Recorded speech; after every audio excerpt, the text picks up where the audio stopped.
Hello दोस्तों, कैसे हैं आप। आज की कहानी का नाम है आयोजन। अरे पहले तो तुम ऐसी नहीं थी, अब क्या हो गया है जो इतना तमाशा कर रही हो।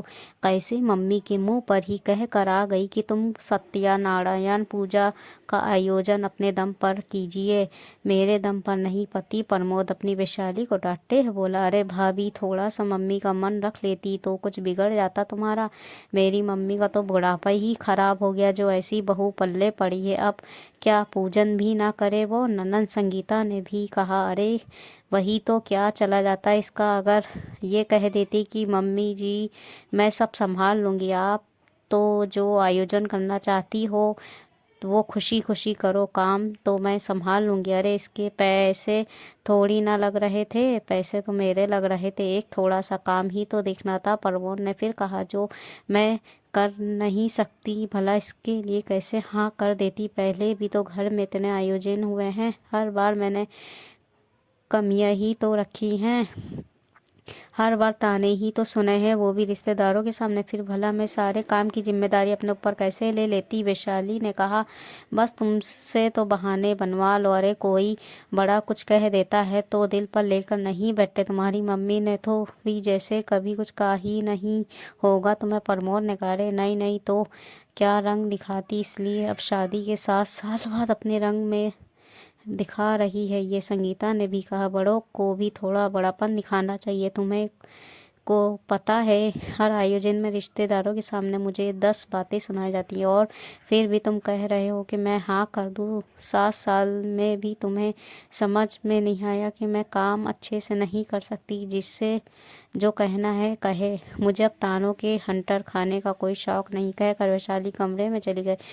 इधर दोनों भाई बहन मुंह फुला कर बैठ गए। देखो मैंने कहा था ना, नहीं करने वाली, पता नहीं क्या समझने लगी अपने आप को। इसको लगता है इसके बगैर कोई आयोजन नहीं हो सकता। लोग अपने घर की भलाई के लिए इस तरह के पूजन के आयोजन करते हैं और यहाँ तो घर की बहू ही तमाशा कर देती है। अचानक कमरे में से प्रमोद की मम्मी मोहिनी जी निकल कर आई और बोली, मम्मी आपको जो करना है आप करो, हम भी देखते हैं कैसे नहीं होता है आयोजन। और ये काम नहीं कराएगी तो क्या आयोजन नहीं होगा हमारे घर में।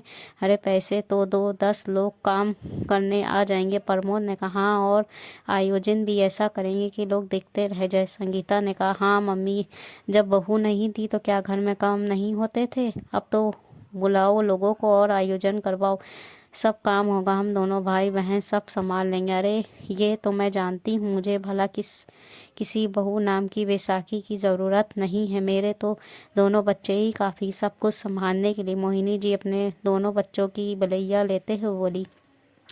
तीनों जो भी बातें कर रहे थे, सारी बातें अंदर वैशाली को भी सुनाई दे रही थी। वो मन ही मन बोली, कर लो आयोजन, जिनसे गिलास पानी तक खुद से लेते नहीं बनता वो काम की जिम्मेदारी ले रहे हैं। पर कुछ भी हो जाए, मैं इस 7 बार साथ नहीं दूंगी वैशाली को। इस घर में शादी होकर आए हुए पूरे 7 साल हो चुके थे, लेकिन 7 साल में उसके हर काम में कमी ही निकाली गई थी। घर में जब भी कोई आयोजन होता था और उसमें कोई कमी रह जाती तो सीधा सीधा वैशाली पर ही इल्ज़ाम लगता था। लेकिन अभी पिछली बार तो कितनी बुरी तरह से लताड़ा था उसे। सामान की पर्ची मोहिनी देवी ने खुद ले रखी थी। घर में जो भी सामान आया था उसका बिलान उन्होंने खुद किया था। यहाँ तक कि किसने क्या, किसे क्या देना, वो सारा सामान भी उन्होंने खुद तैयार किया था। लेकिन उसके बावजूद उसके सामान में कमी रह गई तो रिश्तेदारों के सामने ही उसे सुनाने से बाज भी नहीं आई। दरअसल हुआ यूं था कि सारा सामान तो उन्होंने मंगा लिया, लेकिन हवन में लगने वाली लकड़ी ही मंगाना भूल गई। जब पंडित जी ने उनसे सामान मांगा तो उसमें लकड़ी ना देखकर पंडित जी ने कहा, "अरे ये क्या मोहिनी जी, आपने यज्ञ में लगने वाली लकड़ी ही नहीं मंगवाई। नहीं पंडित जी, आपने जो जो सामान कहा था मैंने वो सारा मंगा दिया, खुद मिलान करके भी देखा है। आपने पर्ची में लकड़ी लिखी ही नहीं होगी।" मोहिनी जो बोली। पहले तो मोहिनी जी बात को मानने को तैयार ही नहीं हुई, फिर पर्ची में लकड़ी लिखी हुई थी। तब रिश्तेदारों में से किसी ने कहा, पंडित जी, सामान तो आपको लाना चाहिए था। हमने तो अक्सर यही देखा है कि यह हवन की लकड़ी तो पंडित जी ही लेकर आते हैं। जी मैंने तो लाने के लिए कहा था, खुद मोहिनी देवी ने मना किया कि नहीं, हमारा सामान तो हम खुद ही मंगवाएंगे। पंडित जी ने जवाब दिया और साथ ही पर्ची को ओरिजिनल लिस्ट निकाल कर दिखाई।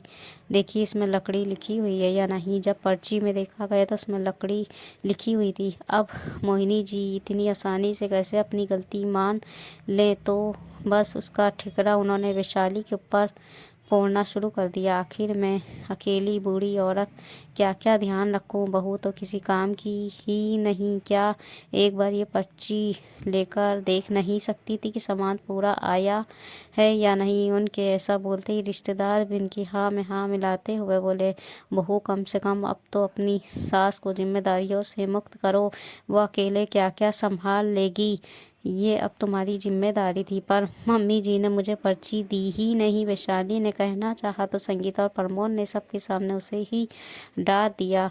बात बढ़ती देख कर आखिर वैशाली का भाई उठा और बाजार जाकर हवन की लकड़ी लेकर आया। तब जाकर पूजन का आयोजन हुआ। उस पर भी उसके भाई का शुक्रिया अदा करने की जगह मोहिनी जी ने सबके सामने ही कहा, अब देख लो भाई, बहन गलती करेगी तो बेचारा भाई ही भुगतेगा। अब समय उस समय बेचारी वैशाली को बहुत गुस्सा आया था। उसने उसी समय ठान लिया था कि अब चाहे कुछ भी हो जाए, इस घर के किसी आयोजन में वो किसी काम नहीं करेगी। आखिर उसके लिए किए हुए काम में तो कोई कमी ही नहीं थी, इसके बावजूद भी वो क्यों सुने।